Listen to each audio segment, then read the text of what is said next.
नमस्कार। आज हम भारत के एक ऐसे प्राचीन शहर की कहानी में उतरेंगे जो समय की परतों में कहीं खो गया था। लेकिन जानते हैं क्या, एक अकेले मंदिर ने उसकी पूरी दास्तां को आज तक जिंदा रखा है। तो ये है सिरपुर का मशहूर लक्ष्मण मंदिर। जरा सोचिए, 1400 साल से भी ज्यादा पुराना है ये, और आज भी देखिए अपनी पूरी शान से खड़ा है। असल में ये सिर्फ एक इमारत नहीं है, ये तो एक पूरे भूले बिसरे साम्राज्य का दरवाजा है। चलिए अब जरा गहराई से समझते हैं कि 7वीं सदी का ये ईंटों से बना मंदिर आखिर इतना खास है क्यों। इसकी कहानी इसकी बनावट में ही छिपी है।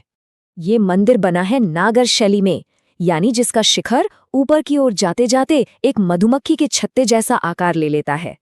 पर इसकी असली खासियत पत्थर नहीं, बल्कि वो ईंटें हैं जिनसे ये बना है। देखिए, ये मंदिर सिर्फ ईंटों को जोड़कर नहीं बनाया गया है।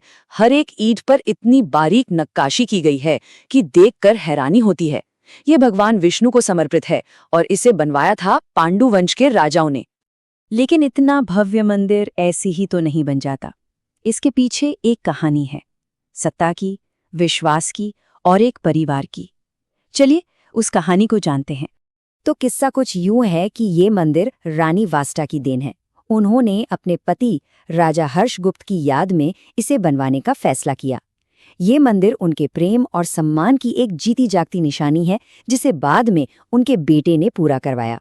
पांडु वंश के राजाओं ने ही सिरपुर को अपनी राजधानी बनाया था, और क्या खूब बनाया। उनके दौर में सिरपुर कला और संस्कृति का एक बहुत बड़ा गढ़ बन गया था। पर सिरपुर की पहचान सिर्फ लक्ष्मण मंदिर से नहीं थी।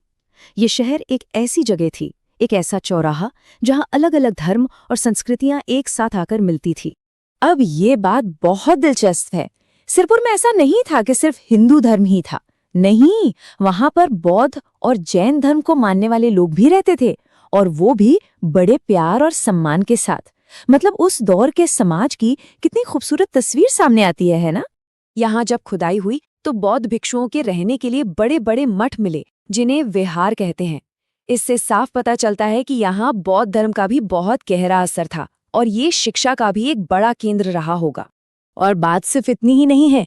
कुछ पुराने ग्रंथों में तो ये भी लिखा है कि खुद गौतम बुद्ध सिरपुर आए थे और यहाँ 3 महीने तक रुके थे।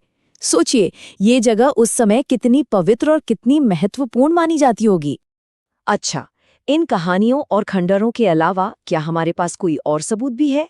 जी हाँ, हमारे पास एक ऐसे इंसान का ब्यौरा है जिसने ये सब अपनी आंखों से देखा था।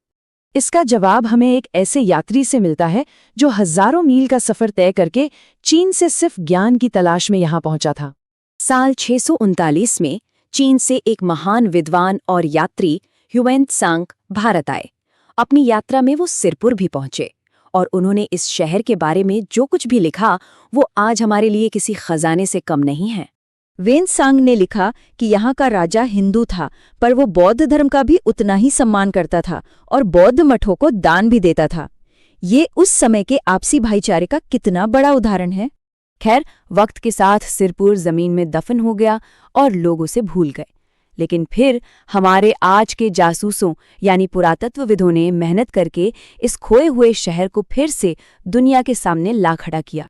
पता है, खुदाई के दौरान हर रोज कुछ ना कुछ नया मिलता था। कभी कोई मठ, कभी कोई मंदिर, और देखते ही देखते एक पूरा का पूरा शहर जमीन के नीचे से निकल आया। और ये खोज आज भी जारी है। लेकिन फिर हुई एक सबसे बड़ी खोज। एक ऐसी मूर्ति मिली जिस पर राजा महाशिवगुप्त बालार्जुन और उनके पिता का नाम बाकायदा लिखा हुआ था। सोचिए, बस इस एक खोज ने इतिहास की न जाने कितनी गुत्थियां सुलझा दी, और जो कहानियां थीं उनको सच साबित कर दिया। सिरपुर में आज भी खुदाई का काम चल रहा है। कौन जाने जमीन के नीचे अभी और कितने राज दफन हैं। शायद आने वाले वक्त में हमें इस शानदार शहर के बारे में और भी